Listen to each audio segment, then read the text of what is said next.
जय हिंद दोस्तों, स्वागत है आप सभी का अपने YouTube चैनल पर। बीपीएससी टीआरई की भर्ती प्रक्रिया चल रही है। मिड अगस्त तक इसके रिजल्ट की बात कही जा रही है और आपके जो प्रश्न है डॉक्यूमेंट्स को लेकर लगातार पूछे जा रहे हैं। जो 25 डॉक्यूमेंट्स मैंने बताए थे उनमें से आपके जो ये प्रश्न पूछे गए हैं कि सर ग्रेजुएशन का ओरिजिनल सर्टिफिकेट नहीं है, प्रोविजनल से काम हो जाएगा क्या। फिर यहाँ पे नीचे पूछा है सर मैं हरियाणा से हूँ, हमारे यहाँ 10th 12th में सिर्फ मार्कशीट मिलती है, कोई सर्टिफिकेट नहीं मिलता है और मैं केबी एंड एनबी में भी डीवी करवा चुकी हूँ, वहाँ तो कोई दिक्कत नहीं हुई है। वहीं एक और अभ्यर्थी ने पूछा कि मेरे आधार कार्ड का लास्ट डिजिट गलत हो गया है, क्या करें सर, प्लीज़ रिप्लाई। वहीं कुछ शिक्षकों की, कुछ अभ्यर्थियों की यह भी समस्या है कि उनका जो आधार कार्ड से मोबाइल नंबर लिंक था वह मोबाइल नंबर नहीं है, तो ओटीपी वेरिफिकेशन में दिक्कत होगी तो क्या करें। तो इन सभी प्रश्नों का जवाब दूंगा मैं, लेकिन अगर आप पहली बार चैनल पर आए हैं तो चैनल को जरूर सब्सक्राइब कर दीजिए, क्योंकि इस वीडियो में मैं सभी दस्तावेज, देखिए जैसे ही रिजल्ट घोषित हो जाएगा 1 से 2 दिन में डॉक्यूमेंट डीवी वेरिफिकेशन जो है वो शुरू हो जाएगा, तो आपको उस समय नहीं मिलेगा। इसीलिए मैं अभी से आपको कहता हूँ कि आप अपने दस्तावेज तैयार कर लें जिनको लग रहा है कि उनका सिलेक्शन हो जाना है। अब देखिए 87,000 शिक्षक जो हैं वो तो मतलब उनका सिलेक्शन तो होगा ही, तो जिनका कंफर्म है कट ऑफ के हिसाब से या फिर थोड़ा बहुत 1-2 नंबर भी ऊपर नीचे हो रहा है, तो आप डॉक्यूमेंट्स जो है वो तैयार कर लीजिए ताकि लास्ट टाइम पे आपको समस्या ना हो। तो 25 डॉक्यूमेंट्स जो मैंने बताए थे और ये जो क्वेश्चन है इन सभी के जवाब दूंगा मैं। आधार कार्ड ओटीपी नहीं है तो क्या करें, provisional certificate, original certificate, marksheet, certificate, counselling में जितने भी आवश्यक डॉक्यूमेंट्स हैं उन सभी के बारे में बात करेंगे। तो चलिए वीडियो को शुरू करते हैं, लेकिन पहली बार चैनल पर आए तो जल्दी से चैनल को सब्सक्राइब कीजिए, वीडियो को लाइक कीजिए और शेयर कीजिए। तो सबसे पहले तो मैं आपको ये बताता हूँ कि ये जो डॉक्यूमेंट्स हैं क्या क्या चाहिए आपको, पहले भी बता चुका हूँ, फिर से एक बार बता देता हूँ। सबसे पहले आपने जो एप्लीकेशन फॉर्म भरा था वो आपके पास होना चाहिए, प्रवेश पत्र, एडमिट कार्ड होना चाहिए। उसके बाद तीसरा जो है आधार कार्ड, जिसको लेकर आप बार बार पूछ रहे हैं, इसमें यह सुनिश्चित कर दें कि आधार कार्ड पर जो मोबाइल नंबर दिया गया है वह आपके पास उपलब्ध है। ओटीपी वेरिफिकेशन के लिए यह बेहद जरूरी है। अब ये बहुत से अभ्यर्थी पूछ रहे हैं कि उनके जो आधार कार्ड में नंबर है वो अगर नंबर नहीं है तो क्या करें। तो देखिए टीआरई 2 में भी ऐसी समस्या का सामना करना पड़ा था और आप अकेले नहीं हैं, ऐसे बहुत से अभ्यर्थी होंगे। तो उस समय भी शिक्षा विभाग और बीपीएससी की तरफ से नोटिफिकेशन जारी करके इसका समाधान निकाला गया था और वेरिफिकेशन के लिए अलग प्रोसेस मतलब बताया गया था, सुझाव दिया गया था। तो इस बार भी अगर आपके पास मोबाइल वो मिल जाता है मोबाइल नंबर तो आप उसको रख लीजिए, अगर नहीं मिलता है तो कोई बात नहीं है, कुछ ना कुछ इस बार भी बीपीएससी जो है वो नोटिफिकेशन निकाल के इसका समाधान जरूर करेगा, तो आपको परेशान होने की जरूरत नहीं है। लेकिन आधार कार्ड में आपका नाम वगैरह ये सब सही होना चाहिए। चौथा है पासपोर्ट साइज फोटो, जो आपने फोटो चाहिए वो पासपोर्ट साइज रखिए। 3 फोटो की जरूरत है लेकिन कम से कम आप 5 रख लीजिए। 10th का मार्कशीट, 10th का मार्कशीट अब जो होता है वो किस लिए होता है, 10th का मार्कशीट मेनली जो देखा जाता है वो डेट ऑफ बर्थ को चेक करने के लिए देखा जाए, तो यह आपके पास जरूर होना चाहिए। अब इसमें बहुत से लोग पूछ रहे हैं यहाँ पे जो 10th सर्टिफिकेट है कि हमारे को तो सिर्फ 10th का मार्कशीट मिलता है। किसी राज्यों में ऐसे, बहुत सारे राज्यों में, जैसे वो हरियाणा की थी, उन्होंने प्रश्न पूछा था कि हमारे में तो, यहाँ पे देखिए मैं प्रश्न दिखा दूँ, सर मैं हरियाणा से, हमारे यहाँ 10th 12th में सिर्फ मार्कशीट मिलती है, कोई सर्टिफिकेट नहीं मिलता। तो देखिए ऐसे राज्य जहाँ पे सिर्फ मार्कशीट मिलता है, सर्टिफिकेट नहीं मिलता है, तो ये सब जानकारी बीपीएससी आयोग को भी है। तो ऐसा नहीं अगर आपको मिला नहीं है तो आपको बोला जाएगा नहीं सर्टिफिकेट लेके जाइए, कोई समस्या नहीं होगी। कुछ राज्यों में सिर्फ मार्कशीट दिया जाता है, तो ऐसे स्टूडेंट के साथ जो अभ्यर्थी हैं उनको कोई समस्या नहीं होगी, परेशानी की जरूरत नहीं है, क्योंकि जो आपका मार्कशीट होता है वही आपका सर्टिफिकेट का भी काम करता है। लेकिन जिन राज्यों में मार्कशीट और सर्टिफिकेट दोनों मिलता है, जैसे सीबीएसई में मार्कशीट और सर्टिफिकेट दोनों मिलता है, तो उनको मार्कशीट और सर्टिफिकेट दोनों दिखाना पड़ेगा। अब बात करते हैं 12th का मार्कशीट और 12th सर्टिफिकेट, ये मैंने आपको बता दिया।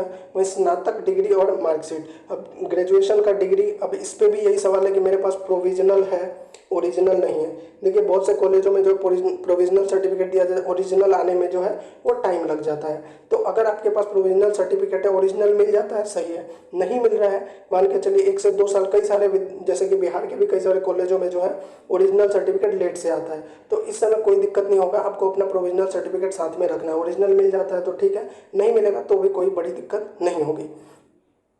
परस्नातक डिग्री, अब सभी को तो परस्नातक चाहिए नहीं, प्राइमरी टीचर को परस्नातक डिग्री की क्या जरूरत है, तो जिसको जरूरत है वो यह डिग्री और मार्कशीट जरूर रख ले। जो हाई स्कूल के टीचर हैं उनके पास जरूर होना चाहिए, 11th 12th के, उनके लिए है ये। वहीं सीटेट स्टेट सर्टिफिकेट, ये बहुत इंपॉर्टेंट है, ये आपके पास जरूर होना चाहिए। सीटेट और स्टेट का जो आपने क्वालिफाई किया है टेट एग्जाम, उसका मार्कशीट आपके पास जरूर होना चाहिए। बीएड, डीएलएड, एमएड मार्कशीट आपके अपनी योग्यता के अनुसार जो है एलिजिबिलिटी के अनुसार ये मार्कशीट भी आपके पास होना चाहिए, इसका भी सर्टिफिकेट होना चाहिए। आय प्रमाण पत्र जरूर होना चाहिए। जो आय प्रमाण पत्र लगाते हैं, जो इसके बेस पे जो है आर्थिक आधार पर जिनको मतलब कि आरक्षण है, उनके पास ये आय प्रमाण पत्र जरूर होना चाहिए और ये जो हो सत्यापित होना चाहिए। ऐसा नहीं कि कुछ भी फेक या अभी का बना के दे देंगे, ये आपका पुराना होना चाहिए और सत्यापित होना चाहिए। वहीं निवास प्रमाण पत्र आपके पास होना चाहिए।